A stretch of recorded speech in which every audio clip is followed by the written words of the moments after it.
Welcome to I dream sports.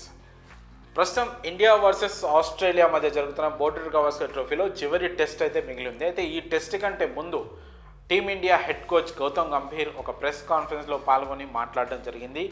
అయితే ఆ కాన్ఫరెన్స్కి ముందు టీమిండియా డ్రెస్సింగ్ రూమ్లో, అంటే ఫోర్త్ టెస్ట్ ముగిసిన తర్వాత టీమిండియా డ్రెస్సింగ్ రూమ్లో చాలా వాడివేడిగా డిస్కషన్ జరిగినట్లు, ఒక రకంగా గొడవ పరిస్థితి అయినట్లు కూడా సమాచారం అవుతా ఉంది. అది ఎందుకంటే మీ అందరికీ తెలిసిందే, టీమిండియా కెప్టెన్ సీనియర్ ప్లేయర్లు రోహిత్ శర్మ కావచ్చు, సీనియర్ ప్లేయర్ విరాట్ కోహ్లీ కావచ్చు, వీళ్ళు సరిగ్గా ఆడట్లేదు, వీళ్ళ బ్యాట్ నుంచి సరిగ్గా రన్స్ రావట్లేదు. దీంతో వీళ్ళిద్దరు రిటైర్మెంట్ ఇచ్చేయాలి అని కూడా సోషల్ మీడియాలో క్రికెట్ సర్కిల్స్లో తీవ్రమైన కామెంట్స్ అయితే వినిపిస్తూ ఉన్నాయి. ఈ క్రమంలోనే హెడ్ కోచ్ గౌతమ్ గంభీర్ పైన కూడా విమర్శలు వస్తున్నాయి. తను బాధ్యతలు తీసుకున్న తర్వాత టీం పర్ఫార్మెన్స్ అనేది పూర్తిగా డౌన్ అయిపోయింది అని కూడా తీవ్ర విమర్శలు వస్తున్నాయి. మరి ఈ క్రమంలో టీంకి సంబంధించి డ్రెస్సింగ్ రూమ్లో జరిగిన డిస్కషన్ చాలా హాట్గా జరిగినట్టు తెలుస్తుంది. ఈ క్రమంలోనే సీనియర్ ఆటగాళ్ళకి అలాగే హెడ్ కోచ్ గౌతమ్ గంభీర్కి చిన్న వాగ్వివాదం జరిగినట్టు కూడా తెలుస్తుంది. ఈ క్రమంలోనే దానికి మరింత బలం చేకూరుస్తూ ప్రెస్ కాన్ఫరెన్స్లో పాల్గొన్న గౌతమ్ గంభీర్ చేసిన వ్యాఖ్యలు కూడా దానికి కాస్త బలం చేకూరుస్తున్నాయి. నిజమే గొడవ జరిగి ఉండొచ్చు అని అనుకునేలా ఉన్నాయి. ఎందుకంటే రోహిత్ శర్మ ఫిఫ్త్ టెస్ట్ ఆడతాడా లేదా అనే ఒక క్వశ్చన్ అడిగినప్పుడు రిపోర్టర్స్ నుంచి గౌతమ్ గంభీర్ చెప్పిన సమాధానం ఏంటంటే, టాస్ వేసే ముందు ప్లేయింగ్ 11 డిసైడ్ చేస్తాం, ఇప్పుడు డిసైడ్ చేయడం అని అన్నాడు. దీన్ని బట్టి చూస్తుంటే రోహిత్ శర్మకి తనకు డిస్కషన్ జరిగిందని, ఫిఫ్త్ టెస్ట్కి పక్కన పెట్టే ఆలోచన కూడా ఉన్నట్టు తెలుస్తుంది. ఎందుకంటే యాజ్ ఏ కెప్టెన్గా, టీమిండియా కెప్టెన్గా రోహిత్ శర్మ ఖచ్చితంగా టీంలో ఉంటాడు. కానీ రోహిత్ శర్మ ఉంటాడా లేదా అనే టాస్ తర్వాత డిసైడ్ చేస్తామంటే అక్కడ పరిస్థితి ఎంత దారుణంగా ఉందో కూడా మనం అర్థం చేసుకోవచ్చు. సో ఒక రకంగా పక్కన పెట్టినా కూడా ఆశ్చర్యపోవాల్సిన అవసరం లేదు. ఎందుకంటే గత 15 టెస్ట్ ఇన్నింగ్స్లుగా రోహిత్ శర్మ చాలా పర్ఫార్మెన్స్ అయితే చేస్తున్నాడు.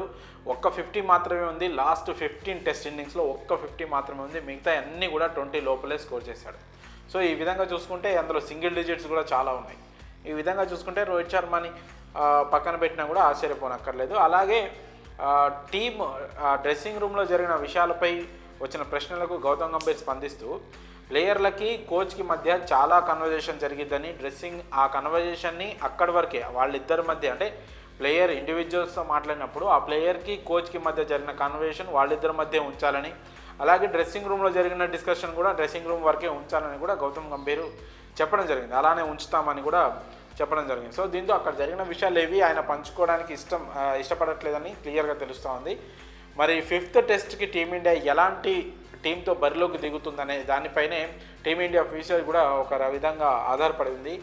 రోహిత్ శర్మ ఏమైనా టెస్ట్ రిటైర్మెంట్ ఇస్తే చివరి టెస్ట్గా భావించవచ్చు, లేదంటే ఇండియాలో రిటైర్మెంట్ ప్రకటిస్తానంటే కూడా ఏమైనా డిస్కషన్ జరిగి ఉంటే టీంతో, బీసీసీఐతో, టీం మేనేజ్మెంట్తో, అది వేరే విషయం. ప్రస్తుతానికైతే కోచ్ గంభీర్కిను అలాగే రోహిత్ శర్మకి మధ్య కాస్త వాగ్వివాదం అయితే జరిగినట్టు క్లియర్గా తెలుస్తూ ఉంది. ప్రస్తుతం రోహిత్ ఒక్కడే ఒంటరైపోయినట్లు కూడా బయట కామెంట్స్ అయితే సోషల్ మీడియాలో కూడా వినిపిస్తూ ఉంది. మరి ఫిఫ్త్ టెస్ట్లో టీమిండియా ఎలాంటి బ్యాటింగ్, ఎలాంటి ప్లేయింగ్ ఎలా దిగుతుందో చూడాలి. ఎందుకంటే ఈ బోర్డర్ గవాస్కర్ ట్రోఫీని 2-2తో సమం చేయాలి, ఈక్వల్ చేయాలంటే మాత్రం ఖచ్చితంగా టీమిండియా ఫిఫ్త్ టెస్ట్ అయితే గెలిచి తీరాల్సిందే.